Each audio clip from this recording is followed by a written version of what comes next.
कहानी पटरियों से बुलंदियों तक। राजस्थान के एक छोटे से गांव भरतपुर में एक लड़का रहता था, दिनेश। उसका परिवार बेहद गरीब था। पिता एक छोटे किसान थे और मां खेतों में मजदूरी करती थीं। घर में 2 वक्त की रोटी का भी ठिकाना नहीं था, लेकिन दिनेश की आंखों में बड़े सपने पलते थे। गांव में एक सरकारी स्कूल था, जहां दिनेश टूटी फूटी चप्पलों में पढ़ने जाता। स्कूल से लौटने के बाद वह अपने पिता के साथ खेत में काम करता और रात को लालटेन की रोशनी में पढ़ाई करता।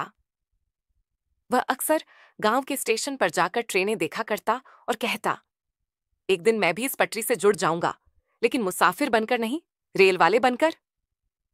संघर्ष की शुरुआत 10वीं कक्षा पास करने के बाद दिनेश ने मेहनत और लगन से 12वीं की पढ़ाई पूरी की। पर अब समस्या थी कॉलेज की फीस की। उसके पास न तो किताबें थीं और न ही कोई मदद। लेकिन हार मानना उसने सीखा ही नहीं था। वह गांव में बच्चों को ट्यूशन देने लगा और कुछ पैसे इकट्ठा किए। उसी पैसे से उसने बीए की पढ़ाई शुरू की। कॉलेज में उसने रेलवे की परीक्षा देने का सपना देखा।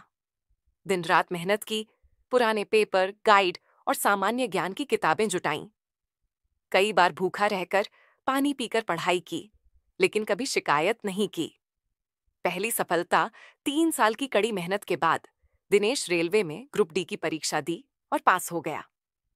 उसकी पहली पोस्टिंग प्याला स्टेशन पर हुई। वो अब एक पॉइंट्समैन था, रेल की कार्यों की देखरेख करता।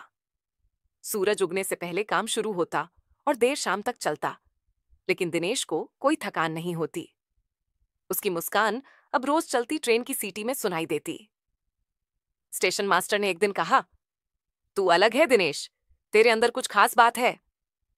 दिनेश ने सिर झुकाकर कहा, सर, मैं यहां रुकने नहीं आया, मुझे आगे जाना है। आगे की उड़ान पॉइंट्समैन की नौकरी के साथ साथ दिनेश ने आगे की पढ़ाई भी जारी रखी।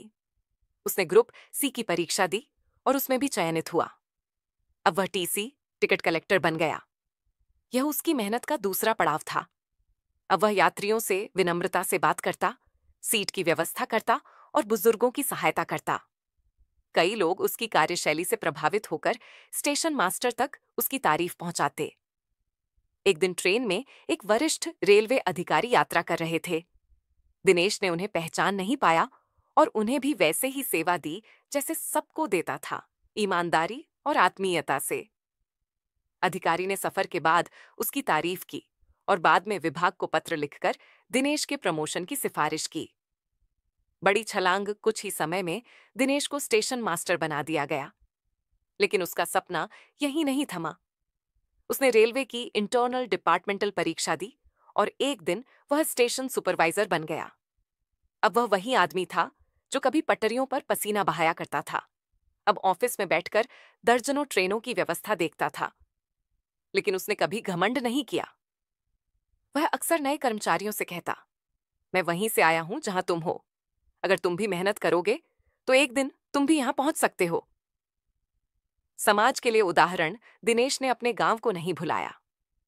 वह हर महीने कुछ पैसे गांव के स्कूल को भेजता। गरीब बच्चों के लिए किताबें, बैग और ड्रेस खरीदता। गांव के कई युवा अब उसकी तरह पढ़ाई कर रेलवे में नौकरी का सपना देखने लगे। उसने अपने माँ बाप के लिए एक अच्छा सा घर बनवाया और कहा, आज जो कुछ भी हूं, आपकी तपस्या और दुआओं का ही फल है।